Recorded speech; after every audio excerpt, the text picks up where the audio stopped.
অদ্বৈত কাল পূর্ব আকাশে দিকে সূর্য উদিত হইবে আর নিত্যানন্দ দাদাকে নিয়ে আমি আসবো তোমার মন্দিরে কাল নামের বিচার হইবে বিচার হবে। মহাপ্রভু নাম ধরে ডেকে ডেকে বললেন তাকে অদ্বৈত প্রভু। আচ্ছা বাবা মহাপ্রভু বড় না অদ্বৈত প্রভু বড়? বয়সে বড় কে? হ্যাঁ অদ্বৈত প্রভু।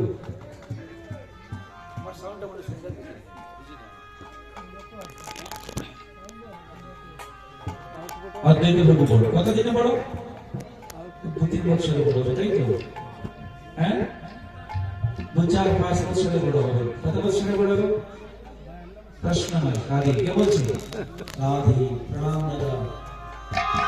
মহাপ্রভু হবে অদ্বৈত প্রভু বয়সে বড় ছিলেন 52 বৎসর।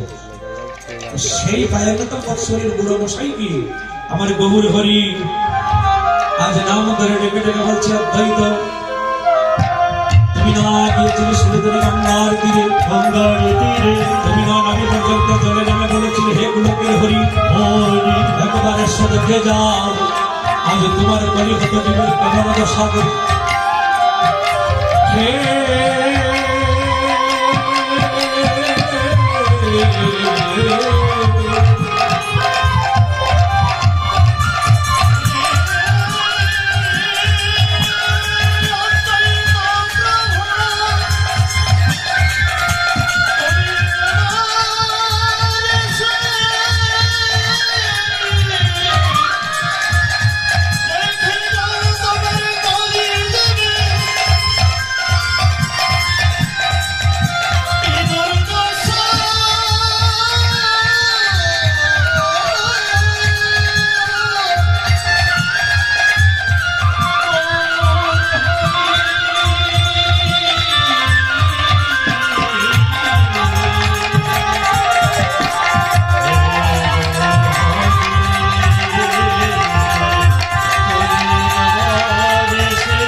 আজ আমি বড় কৃপা করে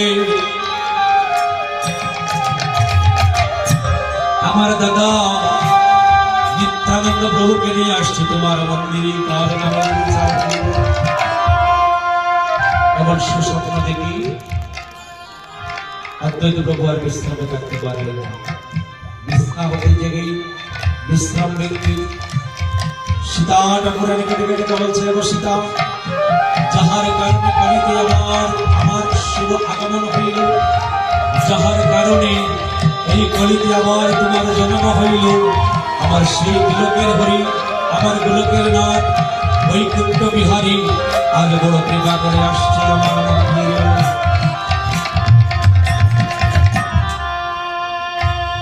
সীতা আর বিশ্রামে থাকো না তুমি জেগে যাও।